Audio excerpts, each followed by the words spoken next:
Republican strategist, former Trump surrogate Erin Elmore, the King's College business and economics professor Brian Brim. The photographer will edit those out. Photoshop. Yes. What's the app that you I mean, we're selling it right here. You Can Perfect. We love it. Exactly. It makes you the world's greatest picture. Good. All right. It's so I got some downloads. Greatest picture app of all time. Yes, thank you. Which Erin turned me on to. Into the economy that maybe aren't necessary. I mean, I think it's a fair statement. We see things like consumer confidence is high, but when you look at what the economy is doing, and there were fears with inflation earlier, and that's what did the first tank. The higher interest rates. Interest rates and inflation, that was a huge fear. And now we see these steel tariffs really causing problems as well. And I think that has a lot of responsibility in this first quarter loss. We haven't seen this since 2015, since the third quarter. And so one thing I do want to get into as this show moves on is that you've seen money using that, but also all of their friends.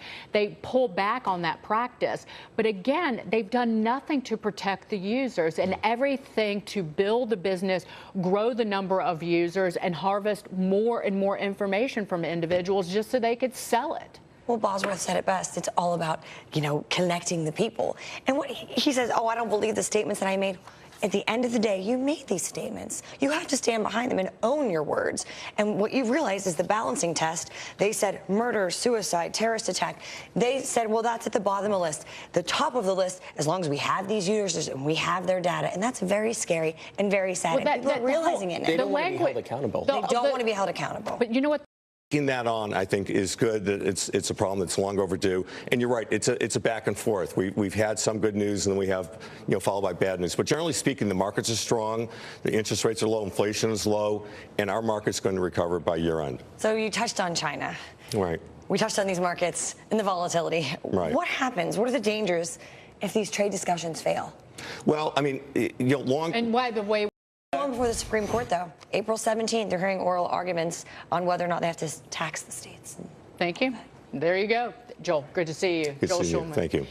Slushy that could accompany your next burrito.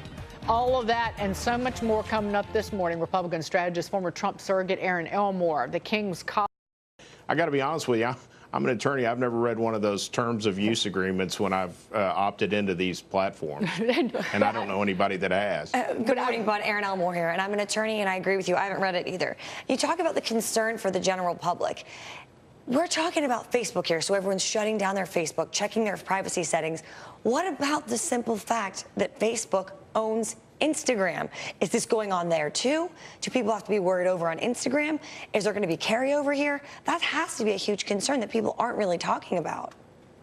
I guess. Wow. Yeah. It's a great app. I use it.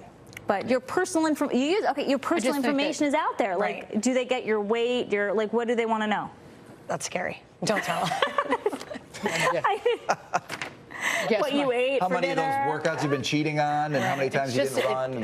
How many extra glasses of wine I It's had? knowing, it's the idea of people trying. As well as organic growth. And the Oreos, the Peeps Oreos right here. So I got to ask you, how do you do this? We live in a world now where people are more and more sensitive. It all comes together as a rite of spring, So good. and they taste delicious. Is it true that before you guys had the machines to make them, it took 30 hours to make a Peep? Yeah, about 27 hours, and now we do it in 6 minutes. Whoa. And we go on YouTube, you'll see hundreds of jousting videos, and again, people interact with Peeps in many ways, but it all ends up in fun.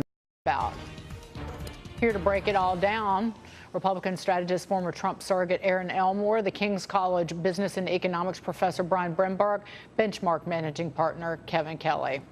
And I love how Trump is somehow the president trying to take credit for the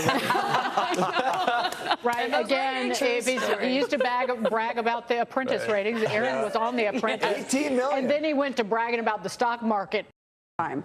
So whether it's men or women, what I've found that women consumers are usually more educated than the salespeople on the showroom floor.